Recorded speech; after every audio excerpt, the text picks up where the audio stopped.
Hello everyone. आज हम civil services preparation के एक बहुत इम्पॉर्टेंट कंपोनेंट के बारे में बात करेंगे जो है newspaper. Newspaper civil services preparation में एक बहुत ही इम्पॉर्टेंट रोल प्ले करता है और इससे रिलेटेड काफ़ी सारे डाउट्स स्टूडेंट्स के दिमाग में रहते हैं। तो आज हम उन डाउट्स को क्लियर करेंगे और हम एक न्यूज़पेपर के थ्रू ये भी फिगर आउट करने का ट्राई करेंगे कि न्यूज़पेपर को एक्चुअली किस तरीके से पढ़ना चाहिए। तो जो सबसे इम्पॉर्टेंट चीज़ और जो सबसे पहली चीज़ आती है जो लोगों के दिमाग में जब वो प्रिपरेशन कर रहे होते हैं, तो पहली चीज़ तो आती है, वो होती है विच न्यूज़पेपर। तो ये डाउट बड़ा रहता है बच्चों के। मैं कहीं भी जाता हूँ तो बहुत सारे बच्चे ये पूछते हैं कि कौन सा न्यूज़पेपर पढ़ना है, कौन सा नहीं पढ़ना है। तो मार्केट में बहुत सारे न्यूज़पेपर्स हैं। जनरली सिविल सर्विसेज के लिए लोग हिंदू और इंडियन एक्सप्रेस ज़्यादा प्रेफर करते हैं।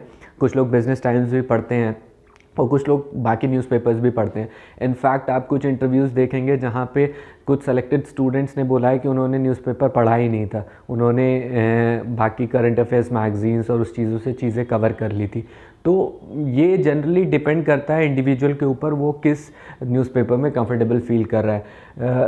मेरे हिसाब से हिंदू और इंडियन एक्सप्रेस इक्वली गुड है, उनमें से कोई भी आप न्यूज़पेपर सेलेक्ट कर सकते हैं। और एक हैबिट होती है कि जब आप कोई न्यूज़पेपर पढ़ना स्टार्ट कर देते हो तो वो आपकी हैबिट बन जाती है और आप उसमें ज़्यादा कंफर्टेबल फील करने लगते हो। तो स्टार्टिंग में आप देख लो कौन सा न्यूज़पेपर आपको ज़्यादा कंफर्टेबल लग रहा है, उस हिसाब से आप उसको सेलेक्ट कर सकते हो। मेरे हिसाब से हिंदू इंडियन एक्सप्रेस दोनों इक्वली गुड है। बाकी अगर आपको बिजनेस टाइम्स कुछ लोग प्रेफर करते हैं, वो भी आप देख सकते हैं अगर आप उसमें कंफर्टेबल फील कर रहे हैं।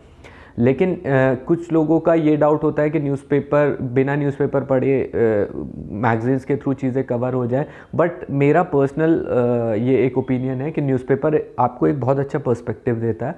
तो instead of directly jumping to ये मैगजीन्स, आप न्यूज़पेपर पढ़ें और न्यूज़पेपर पढ़ने में आप चीज़ों की अंडरस्टैंडिंग, चीज़ों का पर्सपेक्टिव जो पता चलेगा वो काफ़ी आपको हेल्पफुल होता है। तो पहला क्वेश्चन तो ये आता है। दूसरा क्वेश्चन होता है बच्चों का टाइम।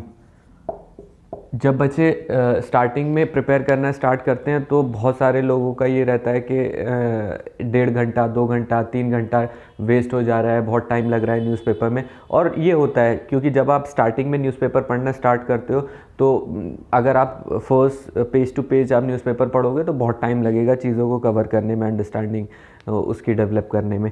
तो आई फील कि अगर आप स्टार्टिंग में जब आप न्यूज़पेपर स्टार्ट करते हैं तो 1.5 घंटा से ज़्यादा आपको न्यूज़पेपर पे टाइम वेस्ट नहीं करना चाहिए। 1.5 घंटे में आपकी most of the things cover हो जानी चाहिए जब आप स्टार्टिंग फेज़ में होते हो प्रिपरेशन के। और जब आप जैसे जैसे प्रोसीड करते हो, देयर कम्स अ टाइम जहाँ पे आपको पता चलने लगता है कि न्यूज़पेपर में से किन चीज़ों को पिक करना है, किन चीज़ों को छोड़ना है। तो वो उस स्टेज में 40-45 मिनट्स मैक्सिमम काफ़ी होते हैं न्यूज़पेपर को कवर करने के लिए। तो इस टाइम से इस टाइम पे आने के लिए आपको ये पता होना चाहिए कि न्यूज़पेपर में से क्या चीज़ें पिक करनी है और क्या चीज़ें छोड़नी है।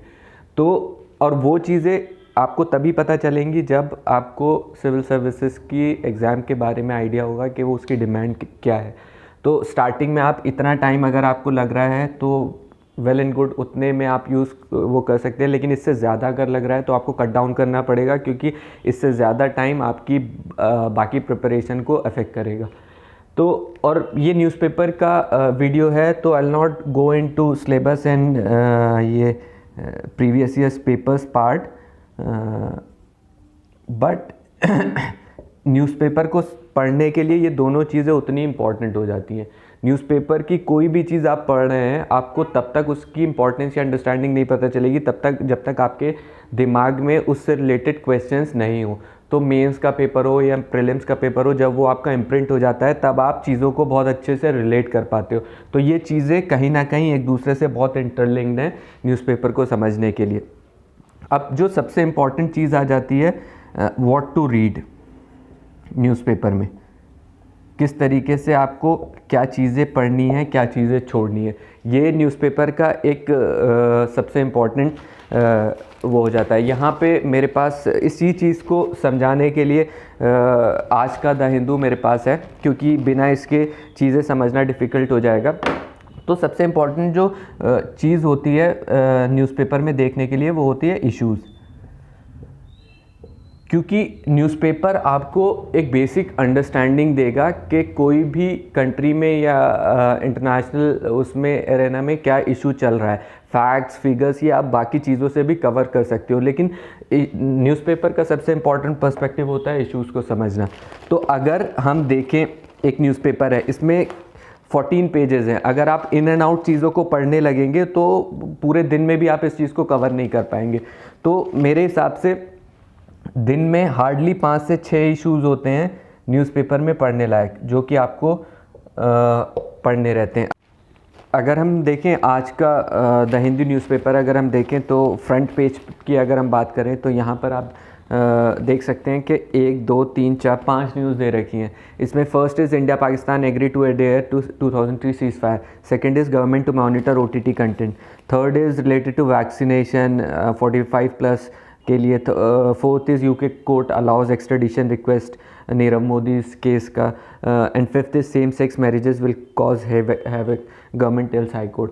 तो इन 5 न्यूज़ में अगर आप देखें तो इशू बेस्ड न्यूज़ अगर आप कंसिडर करेंगे तो first is government to monitor OTT content, बहुत इंपॉर्टेंट न्यूज़ है। सोशल मीडिया रेगुलेशन के ऊपर अक्सर क्वेश्चन पूछे जाते हैं सिविल सर्विसेज में इसके ऊपर, और वैसे भी काफ़ी इंपॉर्टेंट हो जाता है। तो किस तरीके से क्या रेगुलेशंस कर रही है गवर्नमेंट, उसका इफ़ेक्ट फ्रीडम ऑफ स्पीच या बाकी न्यूज़ शेयरिंग बाकी चीज़ों पे किस तरीके से होगा, उसको समझना बहुत इंपॉर्टेंट हो जाता है। तो आई थिंक ये बहुत इंपॉर्टेंट है।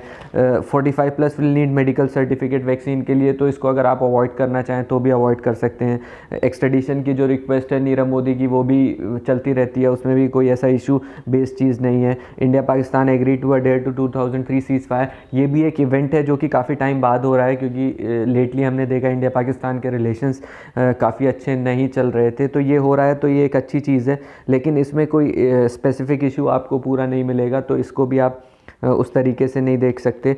Same sex marriages will cause havoc, government tells high court, ये देखिए ये छोटी सी न्यूज़ है बट ये बहुत इंपॉर्टेंट हो जाती है एग्ज़ाम पर्सपेक्टिव से भी और इश्यूज़ पर्सपेक्टिव से भी।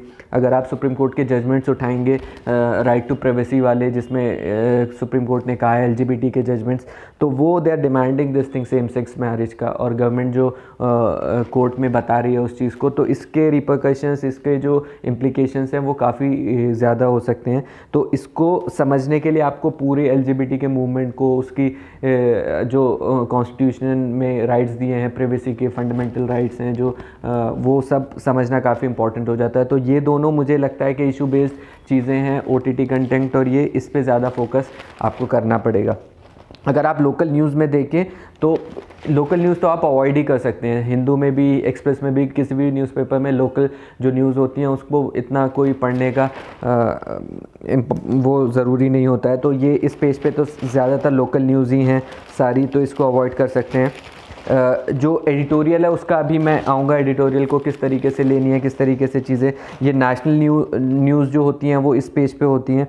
इसमें भी India China reviews status at LAC ये पढ़ा जा सकता है, देखा जा सकता है इसमें क्या चल रहा है, क्योंकि आपको जो भी इवेंट्स हो रहे हैं उनसे अपडेट रहना पड़ता है।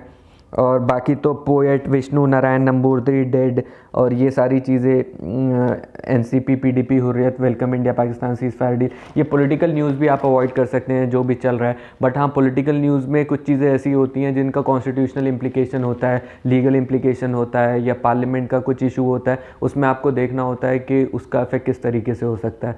चाहे वो सपोज़ पुडुचेरी में रिसेंटली जो गवर्नमेंट थी वो अपनी मेजॉरिटी प्रूव नहीं कर पाई तो वो गिर गई थी, तो that's a political news, but उसके पीछे बहुत सारे इश्यूज़ हैं। अभी वहाँ प्रेसिडेंट रूल लग गया है, तो प्रेसिडेंट रूल का एक इशू आ जाता है, गवर्नर्स का डिस्क्रिशन आ जाता है, वहाँ पे स्पीकर्स का रोल आ जाता है, डिफेक्शन आ जाता है। तो बहुत सारी चीज़ें होती हैं जो उसके बैकग्राउंड में आपको समझनी पड़ती हैं किस तरीके से वो हो रही हैं। तो आपको देखना पड़ेगा कि पॉलिटिकल न्यूज़ में जो पीछे का बैकग्राउंड है, इशू है, वो क्या उसका हो सकता है। बाकी यहाँ पे एक छोटी सी न्यूज़ है, Google asked to compensate newspapers. ये भी सोशल मीडिया का जो OTT कंटेंट है उसी से रिलेटेड है, तो आप इसको लिंक कर सकते हो किस तरीके से उसमें चलनी है। अब ये इलेक्शन टाइम है, तो इलेक्शन से रिलेटेड काफ़ी सारी न्यूज़ चलती रहती हैं, तो वो सारी चीज़ें आप उसको अवॉइड कर सकते हो मोस्टली। यहाँ पे जो बिज़नेस वाला पेज होता है, इसमें कभी कभी काफ़ी अच्छी चीज़ें आ जाती हैं, और पेपर 3 में खासकर इसमें से चीज़ें पूछी जा सकती हैं। जैसे मैंने बैड बैंक को सर्किल किया हुआ है, तो बैड बैंक पे अगर प्रीवियस ईयर्स पेपर्स देखेंगे उसमें भी क्वेश्चंस पूछे गए हैं, और ये इशू बेस्ड है कि NPS जो हमारे बढ़ रहे हैं, बैंक्स लेंडिंग नहीं कर पा रहे हैं, तो उसको किस तरीके से एक नया बैड बैंक क्रिएट करके हम रिवाइव किया जा सकता है जो एग्जिस्टिंग बैंक्स हैं। तो ये चीज़ें इंपॉर्टेंट हो जाती हैं आपको पढ़ने के लिए। तो अगर हम नोट डाउन करना चाहें कि आज के न्यूज़पेपर में, और आप भी ये 26 फरवरी का न्यूज़पेपर उठा सकते हैं, एंड द हिंदू है, उससे मेरे इश्यूज़ और अपने इश्यूज़ को लिंक कर सकते हैं कि आपको क्या इंपॉर्टेंट लगा और मेरे इश्यूज़ क्या इंपॉर्टेंट थे। तो सबसे पहले तो OTT का जो है रेगुलेशन आता है, जो मेरे हिसाब से सबसे इम्पॉर्टेंट न्यूज़ थी इस टाइम पे। दूसरा, यहाँ पे सेम सेक्स मैरिजेस का जो इशू है वो भी मुझे काफ़ी इम्पोर्टेंट लगा, क्योंकि इसके इम्प्लीकेशंस काफ़ी होते हैं, और इसी टाइप के क्वेश्चंस जो हैं वो बनते हैं एग्ज़ाम में। ये चीज़ हो गई। थर्ड, मुझे एक बैड बैंक्स का लगा कि हम किस तरीके से, तो जब भी आप कोई न्यूज़पेपर में इशू आ रहा है तो उसका करंट वर्जन आपको पता चलेगा कि उसमें क्या हो रहा है। आपको उसका बैकग्राउंड स्टडी, बैकग्राउंड रिसर्च आपको खुद से करनी पड़ेगी। तो आपको अगर ये लगता है कि ये इशू इंपॉर्टेंट है तो आप इसे इन एंड आउट कवर कर लें। बैड बैंक्स का हो सकता है कोई पर्टिकुलर न्यूज़ दी हो, बट उसका क्या पूरा बैकग्राउंड है उसको आप खुद से कवर कर सकते हैं। चौथा, ये जैसे एक मैंने डिस्कस नहीं किया, मैं पढ़ रहा था म्यांमार कू के बारे में दिया हुआ था, तो ये चीज़ भी इम्पॉर्टेंट हो जाती है कि किस तरीके से वहाँ पे प्रॉब्लम्स हो रही है और वहाँ इंटरनेशनल उसमें क्या चल रहा है, तो ये भी आप देख सकते हैं। और एक सीज़ फायर का है इंडिया पाकिस्तान के बीच में।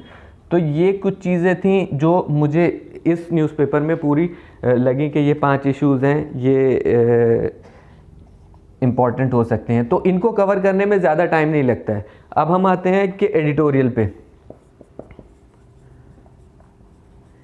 ये सबसे इम्पॉर्टेंट पार्ट होता है न्यूज़पेपर का, लेकिन कभी कभी क्या होता है कि एडिटोरियल में भी बहुत सारी ऐसी चीज़ें होती हैं जो आप अवॉइड कर सकते हैं।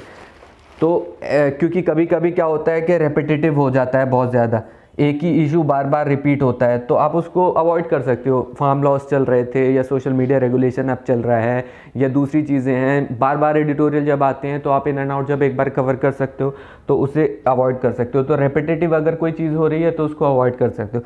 कई बार पर्सनैलिटी बेस्ड एडिटोरियल आते हैं, कोई आर्टिस्ट है, कोई ऑथर है, कोई भी है उसके बेस पे, तो वो भी आप अवॉइड कर सकते हो अगर आपको लगता है कि उतना इम्पोर्टेंट नहीं है।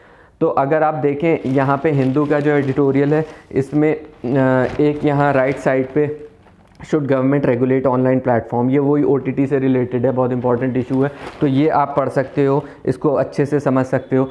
एक है सिंगल पार्टी डोमिनेंस डेमोक्रेसी इम्पेरिल्ड, ये MK नारायणन का आर्टिकल है। तो ये बहुत जनरल आर्टिकल है, अगर आपको अंडरस्टैंडिंग है सारी चीज़ों की तो उसको अवॉइड करना है, अवॉइड भी कर सकते हो, लेकिन for the sake of reading अगर आपको ये है कि चीज़ों को समझना है, अंडरस्टैंड करना है, तो वो आपको पढ़ सकते हो। Absurdity of the anti defection law, तो ये एंटी डिफेक्शन लॉ भी क्या होता है कि हम लोग बहुत अच्छे से कवर किए हुए होते हैं सारी चीज़ें, और कई बार आता है जब भी प्रेसिडेंट रूल लग रहा है, जब भी कहीं स्पीकर्स का रोल आ रहा है, एंटी डिफेक्शन लॉ बार बार आता है। तो आपको वही देखना है कि आपने अगर इन एंड आउट चीज़ें कवर कर ली हैं तो उसको अवॉइड कर सकते हो, और कोई नया चीज़ है तो उसको आप पढ़ सकते हो। वैक्सीन इनइक्विटीज़, यहाँ पे एक आर्टिकल है, और एक जुडिशल ब्लो का है जहाँ पे नेपाल में सुप्रीम कोर्ट ने बोला है कि उसको वापस रीइंस्टेट करने को पार्लियामेंट में। तो ये कुछ जो चीज़ें आपको लगता है कि इम्पॉर्टेंट है वो आप कवर कर सकते हो। बाकी जो रेपिटेटिव हैं या बाकी जो ऐसी चीज़ें हैं जो कि आपके एग्ज़ाम से रेलेवेंट नहीं है तो उसको अवॉइड कर सकते हो। तो इसलिए ज़रूरी नहीं होता कि फ़र्स्ट इधर वर्ड से लेके आखिर वक्त तक आपको एडिटोरियल के सारी चीज़ें जो हैं वो पढ़नी है। तो एडिटोरियल का ये चीज़ इम्पॉर्टेंट हो जाती है। और एक और चीज़ एडिटोरियल्स में क्या होती है कि आप जो भी इश्यूज़ पढ़ रहे हैं तो उसको आप इन एंड आउट कवर कर लें। इन एंड आउट कवर करने का मतलब ये है कि सपोज़ कोई पर्टिकुलर इशू चल रहा है, आज उसके बारे में कुछ आएगा, कल को उसके बारे में कुछ आएगा, तो इस तरीके से जब आप उसे बार बार पढ़ रहे हैं तो आप जब नोट्स बनाते हैं एडिटोरियल्स के या उससे रिलेटेड, तो एक पर्टिकुलर स्टार्टिंग में ना बनाएं, जब ये चीज़ इन एंड आउट कवर हो जाए उसका नोट्स बना के उसे ख़त्म कर दें कि ये वाला इशू था, मैंने इसका इशू, प्रोस कॉन्स, इसके सॉल्यूशंस, इसका क्या चीज़ है, सारी चीज़ें कवर कर ली हैं। अब कहीं से भी उससे रिलेटेड कुछ भी आएगा तो I can write my answer. तो एडिटोरियल का जो समझने का पर्सपेक्टिव होता है वो यही होता है कि आप जो इशू है वो पर्टिकुलर उसको कैसे हैंडल करना है। तो न्यूज़पेपर से रिलेटेड यही कुछ चीज़ें थी जो मुझे लगता है इम्पॉर्टेंट है, और आप भी अगर करेंगे तो आपको हेल्प मिलेगा। और बाकी फिर नेक्स्ट वीडियो के लिए विल थिंक किस टॉपिक पे बनाना है। Thank you.